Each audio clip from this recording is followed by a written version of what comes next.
I was 21 years old and just out of college. I met on my first business trip. It was long distance at first, but the relationship developed very quickly. It was the first time I felt like I was in love with someone.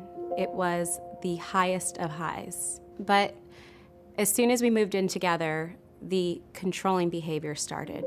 Sometimes he would tailgate me in his car. He became forceful sexually. But after every outburst, he would send me flowers, write me really long emails. I remember sitting in the doctor's office and seeing Yardley on the cover of the People magazine. And after reading the article, realizing that that could happen to me. A few months later, after that day at the doctor's office, we were out drinking with friends. I sensed what was coming. So when we got home, I let him know that I wanted to sleep on the couch that night. Immediately, he grew angry. He picked me up, threw me on the other side of the couch. I tried to run out of the house, and he actually pulled me back into the house by my clothes. And he had one hand on my forehead and the other hand inside of my mouth, trying to gag me. And I remember seeing just the knife block on our kitchen counter, and immediately I panicked. The magazine cover with Yardley's face just flashed through my head. Immediately I thought, he's gonna kill me on accident right now.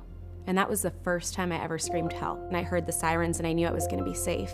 I decided that night that I had to get out of the relationship. Anytime I would recount that night, I thought about Yardley and have always considered her a guardian angel. I was frustrated that after 6 years that it still affected me. And I decided that I wanted to transition that energy from fear and self-pity to something positive.